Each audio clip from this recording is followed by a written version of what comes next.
প্রিয় ছাত্রছাত্রীরা, আজকে আমি নিয়ে এসেছি Bardhaman university BA first semester Bangla মাইনরের চিকিৎসা সংকট গল্পের একটি গুরুত্বপূর্ণ প্রশ্নের উত্তর। প্রশ্নটি হলো, চিকিৎসা সংকট গল্পে নন্দবাবুর চরিত্র বিশ্লেষণ করো।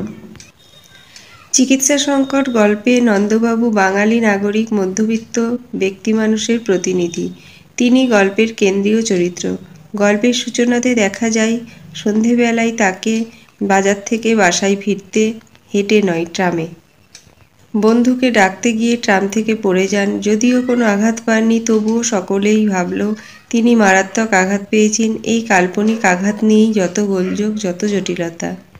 নন্দবাবুর চরিত্র বিশ্লেষণ, চেহারার বর্ণনা ও পারিবারিক পরিবেশ। গল্পের সূচনাতেই নন্দবাবুর শ্রেণী পরিচয় উদ্ঘাটিত। অবশ্যই চেহারায় পারিবারিক পরিবেশের বিবরণ পাওয়া যায়। নন্দবাবুর বয়স 40, শ্যামবর্ণ, বেঁটে গোলগাল চেহারা। তার পিতা পশ্চিমে কমিমারিয়টে চাকরি করে বিস্তর টাকা উপার্জন করেছিলেন এবং মৃত্যুকালে একমাত্র সন্তান নন্দর জন্য কলকাতায় একটি বড় বাড়ি, বিস্তর আসবাব এবং মস্ত একগোছা কোম্পানির কাগজ রেখে যান। নন্দবাবু বিবাহের 1 বছর পরেই তিনি বিপত্নিক হন। তারপরে আর বিবাহ করেননি। মা পরলোকগতা। বাড়িতে একমাত্র স্ত্রীলোক বলতে বৃদ্ধা পিসি। নন্দবাবু বাবুশ্রেণীর মানুষ, আর তাই বাবুশ্রেণীর মানুষের মতো আয়াসে বিলাসে দিন কাটাতে তিনি অভ্যস্ত। সিনেমা, থিয়েটার, ফুটবল ম্যাচ, বন্ধুদের সঙ্গে আড্ডা, এসব নিয়েই তিনি দিন অতিবাহিত করেন। অপচিকিৎসার শিকার নন্দবাবু পরের বুদ্ধি দ্বারা চালিত। সকলের অনুরোধে নন্দবাবু চিকিৎসকের খোঁজ করেন। প্রথম গন্তব্য ডাক্তার তফাদারের চিকিৎসালয়। এখানেই তিনি প্রথম অপচিকিৎসার শিকার হন। ডাক্তার বলেন, সেরিব্রাল টিউমার উইথ স্ট্র্যাঙ্গুলেটেড গ্যাংলিয়া ট্রিফাইন করে মাথার খুলি ফুটো করে অস্ত্রোপচার করতে হবে, আর ঘাড় চিরে নার্ভের জট ছাড়াতে হবে। শর্ট সার্কিট হয়ে গেছে। শুনে নন্দবাবু কম্পিত পদে প্রস্থান করেন।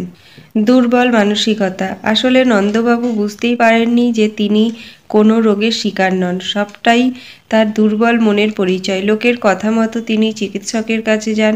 অধিকাংশ সময়ই চিকিৎসকের গুণাগুণ না জেনেই বলাবাহুল্য প্রতারিত হয়। অ্যালোপ্যাথি ডাক্তারের নিদান শুনে তিনি হোমিওপ্যাথি ডাক্তার নেপালবাবুর বাড়ি যান। নেপাল ডাক্তার অপচিকিৎসক। মানুষকে নিয়েই ব্যবসায় তার কারবার। নানা প্রকার জিজ্ঞাসাবাদ শেষে নন্দবাবুর পেটে ডিকারেন্সিয়াল ক্যালকুলাস হয়েছে বলে 4 টাকার ওষুধ দিয়ে 22 টাকা ফিস ধার্য করেন। এখানেও নন্দবাবু চিকিৎসকের দ্বারা প্রতারিত। হোমিওপ্যাথির পর কবিরাজি চিকিৎসক তারিণী কবিরাজের বাড়ি।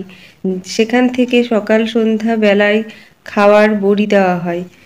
ওষুধের মূল্য এবং ফিস দিয়ে সেখান থেকেও বিদায় নিলেন নন্দবাবু। এরপর তার গন্তব্যস্থল হাকিজ উল মুলক বিন নুরুল্লাহর বাড়ি। নন্দবাবুর মাথা টিপে হাকিমের সিদ্ধান্ত, হড্ডি পিলাই গয়া। নিদান, মাথায় ব্রহ্মতালু কামিয়ে প্রলেপ লাগানো। মাথার হাড্ডি শক্ত হবে। নন্দবাবুর শেষ পরিণতি। সকল স্থলে ব্যর্থ মনোরথ নন্দবাবু অন্যের কথা না শুনে নিজ সিদ্ধান্তে চলাই স্থির করেন। সেই সিদ্ধান্তের ফলশ্রুতি মিস বিপুলা মল্লিকের চেম্বারে যান। অকৃতদার নন্দবাবুকে দেখে অবিবাহিতা বিপুলা মল্লিকের হৃদয়ে প্রেমরসের উদ্বোধন, পরিশেষে উভয়ের পরিণয়। নন্দবাবুর পরিণতিতে কিন্তু বিষাদ কারুণ্যের কোনো ছোঁয়ামাত্র নেই।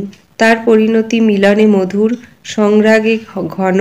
ভাগ্যচক্রে তিনি ডাক্তার মিস বিপুলা মল্লিকের চেম্বারে আসেন।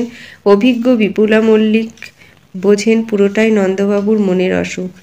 নন্দবাবুকে প্রতিনিধি করে মধ্যবিত্ত চিত্ত দুর্বল মানুষের সংকটকে লেখক তুলে ধরেছেন আলোচ্য গল্পে। নন্দবাবুর চরিত্রটি সার্থক প্রতিনিধির স্থানীয় চরিত্র হয়ে উঠেছে।